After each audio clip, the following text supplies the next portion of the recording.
You're asking my husband to leave. Vanessa's voice cut through the luxury dining room like a blade just as the room fell silent. Welcome, story lovers. Where are you tuning in from today? Drop your city in the comments below and tell us, do you think this was just a misunderstanding or something far more deliberate? In today's story, a distinguished black professor walks into a birthday dinner, is humiliated, and is removed from his reserved seat. But 5 minutes later, the arrival of a custom Bentley shatters every illusion of power in that room. Who owns the restaurant? Why did they target him? And what happens when quiet dignity meets corporate justice? Stick around because this story builds to a powerful reckoning you won't see coming. Dr. Dominic Hayes stared at the gold-trimmed invitation resting on his mahogany desk, its embossed lettering catching the afternoon light streaming through his office window. This wasn't the kind of invitation he typically received. Academic conferences and lecture tours, yes, but this was different. This was the 8th birthday celebration of William Bennett, son of Catherine and Thomas Bennett, real estate moguls and partners in several ventures with Vanessa, his wife.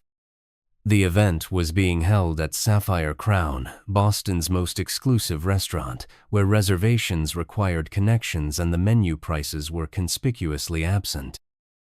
Vanessa had casually mentioned the party last week. They specifically asked for both of us, she'd said, her eyes never leaving her laptop screen. I confirmed we'd attend. Dominic had raised an eyebrow. Both? It's important, she'd replied simply, closing her computer with finality. Dominic wasn't one for these social performances, but he understood their necessity. As one of few black professors at Westridge University, he'd learned to navigate spaces not designed with him in mind. He decided he would go, not to perform, but to occupy space with the dignity his position had earned. Vanessa had meetings until evening, so Dominic would arrive first. He chose his outfit with purpose, a tailored charcoal suit, subtle platinum cufflinks, and his signature glasses, intellectual without pretension. His presence would speak for itself. The Uber pulled up to Sapphire Crown's gleaming entrance at precisely 6 p.m. The restaurant's facade of blue-tinted glass and polished granite reflected the setting sun, transforming the building into a glowing jewel against Boston's historic skyline. A doorman in midnight blue opened his door, eyes flickering briefly as he registered Dominic, not hostile, just calculating. Inside, crystal chandeliers cast prismatic light across marble floors. The scent of saffron and aged whiskey hung in the air, subtle but assertive. At the hostess podium stood a young white woman with platinum blonde hair pulled into a severe bun. Her name tag read, Sophia. Good evening. I'm here for the Bennett celebration. I believe my name is on the guest list. Give me a summary of this story, including the races of the characters, Dr. Dominic Hayes. Sophia gave a perfunctory nod and consulted her tablet, swiping twice, then pausing. She looked up with practiced neutrality. I'm sorry, I don't see a reservation under that name. Dominic's expression remained composed. It should be there. My wife, Vanessa Hayes, confirmed it directly. We were invited by the Bennetts, table 7 by the harbor view. Sophia's lips tightened almost imperceptibly. Would you mind waiting a moment? I'll have our manager assist you. Dominic stepped aside, watching as other guests arrived, mostly white, all exuding casual affluence. A man in a cashmere sweater was greeted by name and escorted to a private alcove. A woman with diamond earrings received a complimentary glass of champagne upon arrival. 10 minutes passed, then 15. Dominic observed a tall white man in an impeccable suit enter with confident strides. Sophia brightened immediately. Mr. Sullivan, welcome back.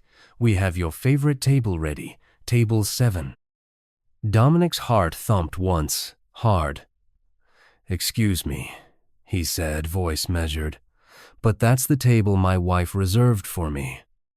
Sophia blinked. I'm sorry, sir. There must have been a mix-up. Mr. Sullivan is a regular patron. That table has been reserved for him for weeks."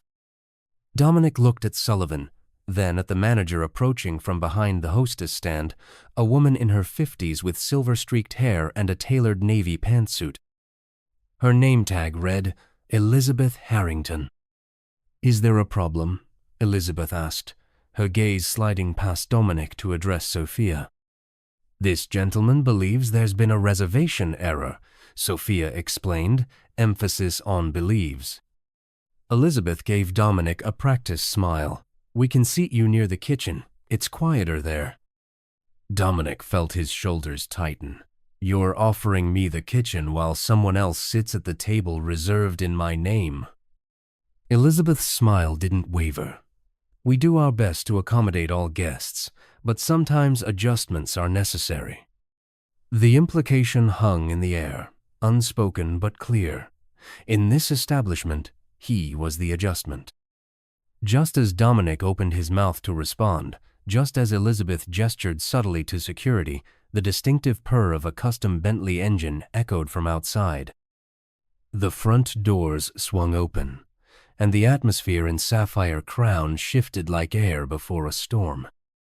Vanessa Hayes entered not with flash but with undeniable presence. Her cream designer suit contrasted beautifully against her brown skin, her short natural hair framing a face that commanded attention without seeking it. She moved with the confidence of someone who owned not just the room but the building itself. Her eyes found Dominic immediately, standing near the exit with his jaw set and shoulders squared.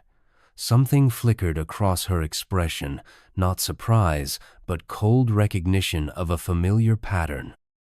She crossed the lobby in measured steps, her heels clicking against marble like a countdown. "You've been standing here this whole time?" she asked, her voice low but edged with steel. Dominic tilted his head toward the hostess stand. "They said there was no reservation. They gave the table to someone else."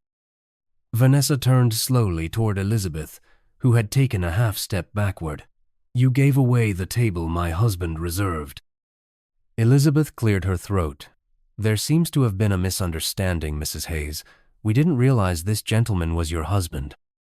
"This gentleman," Vanessa repeated, the words precise as a scalpel, "is give me a summary of this story, including the races of the characters Dr. Dominic Hayes, tenured professor of economics at Westridge University. And you didn't need to know he was my husband to honor his reservation." The room had gone silent. Even the pianist had paused, his fingers hovering above keys. "It was simply a miscommunication," Elizabeth offered, her authority evaporating with each word. "Was it?" Vanessa asked. She reached into her purse and withdrew her phone, tapping the screen twice before turning it toward Elizabeth. "This is the confirmation email for Table 7, sent 3 days ago. It clearly shows Dr. Hayes' name." Elizabeth's face paled. "I wasn't aware." "You weren't aware," Vanessa cut in, "or you chose not to see." Sullivan, still standing nearby, shifted uncomfortably. "I can find another table," he offered, voice tight with embarrassment. "That's not the point," Dominic said quietly. "The point is that I shouldn't have to rely on my wife's arrival to be treated with basic respect." Vanessa's gaze swept the room, taking in the stunned faces of staff and patrons alike. "My name," she said clearly, "is Vanessa Hayes. I am the majority investor in Sapphire Crown Hospitality Group, and what I've just witnessed is not only morally reprehensible but legally actionable." A collective intake of breath rippled through the restaurant. Elizabeth's professional mask cracked completely. "Mrs. Hayes, please, if we could discuss this privately." "No," Vanessa said. "Privacy is what allows this behavior to continue. Transparency is what ends it." She turned to Dominic, her expression softening slightly. "Table 7 is yours, as it always was." As they walked toward the table, a young server named Riley approached hesitantly. "Dr. Hayes," he whispered, sliding a folded napkin onto the table, "you're not the first."